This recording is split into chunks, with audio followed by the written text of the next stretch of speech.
박선화의 마음탐구. 예술인 창작가 입장에서 본 하이브 이슈. 블랙핑크의 리사와 세계적인 명품 그룹 LVMH사의 넷째 아들 사이에 핑크빛 기류가 흐른다는 기사를 접한 것이 2023년 초반 무렵이었다.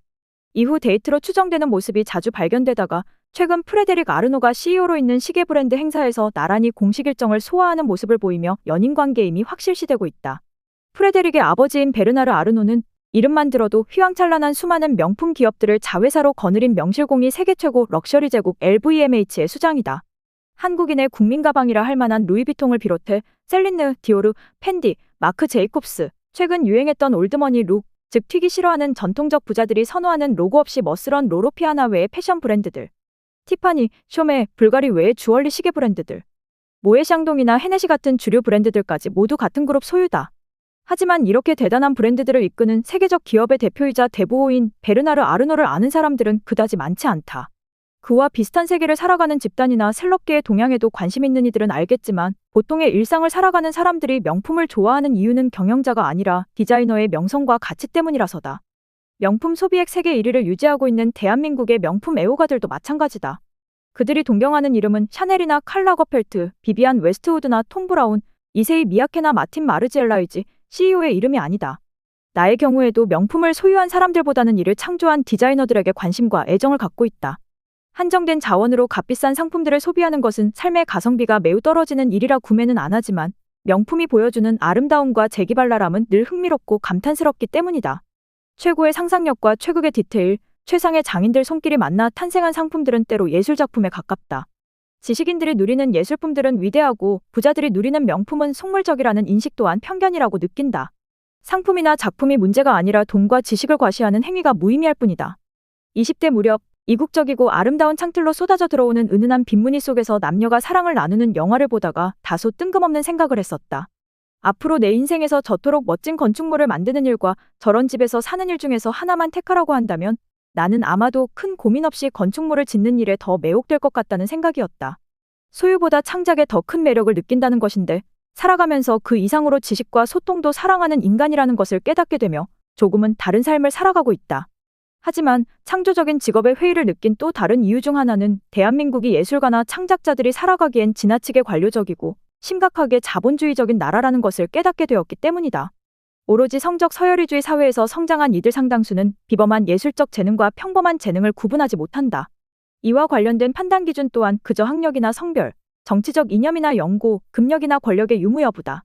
어떤 이들은 주로 권력자에게 빙의하고 어떤 이들은 주로 약자에게 빙의하는 정도의 차이가 있지만 어차피 재능에 대한 이해가 없기는 마찬가지다.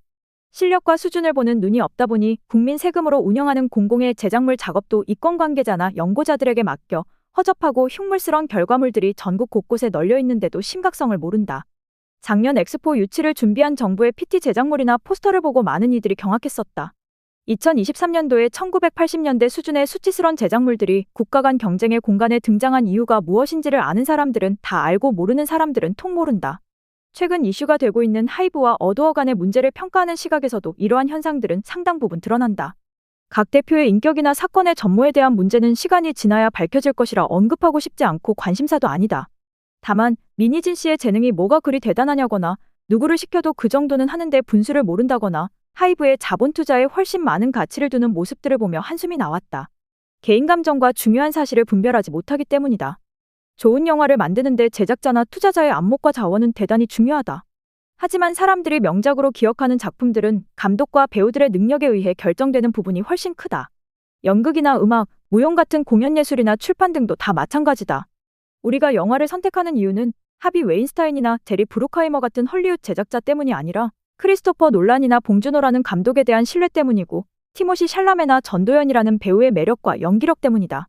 시스티나 성당의 천장화가 세계적인 예술작품이 된 것도 미켈란젤로라는 불세출의 화가 때문이지 그에게 돈을 대고 작업을 지시한 교황 율리오 2세 때문이 아니다.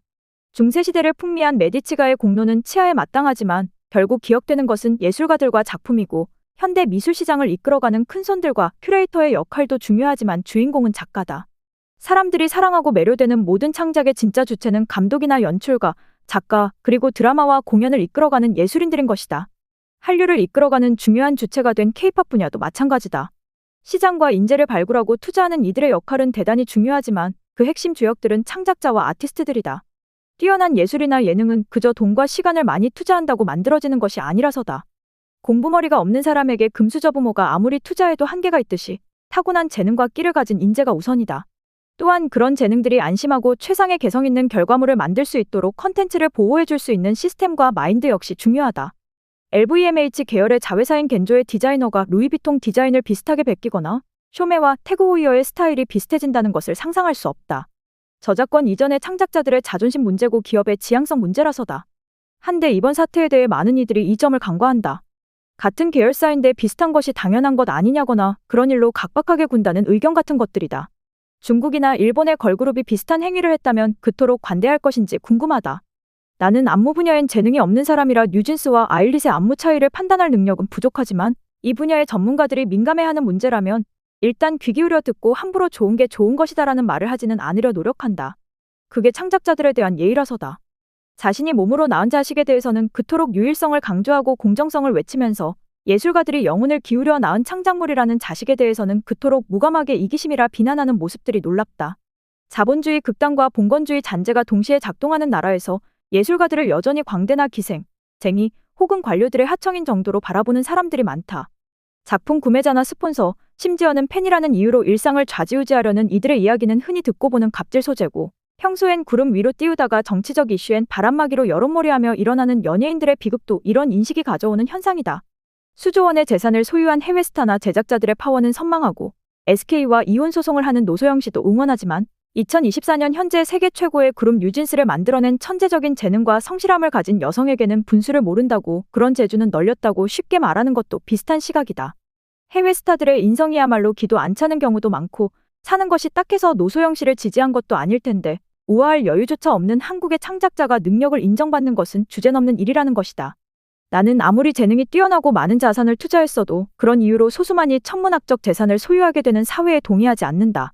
성공과 유명세에는 반드시 숨은 이들의 노력과 운이 존재하기에 그렇다. 따라서 이번 분쟁에서도 누가 얼마나 돈을 더 갖는가에는 관심이 없다. 다만 타고난 귀족 엘리트나 자본가의 가치를 뛰어넘지 않는 보상 안에서만 인정되는 창작자의 가치와 역할에 대한 인식이 정당한가에 질문을 하고 싶을 뿐이다. 이번 이슈에 많은 청년들이 공감하고 함께 분노한 까닭은 고용노동자로서의 문제도 있지만 그들의 미래가 창작과 컨텐츠의 시대이기 때문이기도 하다. 인공지능이 많은 것을 대체하는 세상이 도래하고 예술 영역까지도 침범할 수 있다고는 하지만 지식 정보 분야보다는 인간에게 경쟁력이 있을 것이라 믿고 사회의 흐름도 그렇기 때문이다. 창작을 시설비만 투자하면 공장에서 제품 찍어내듯 양산할 수 있는 제조업 같은 영역으로 이해하고 자본가의 관점에서만 논평을 하며 젊은 세대의 공분과 지지를 우려의 눈으로만 바라보는 산업사회적 시각의 기성세대를 접하는 마음이 더욱 걱정스러운 이유다. 더 칼럼니스트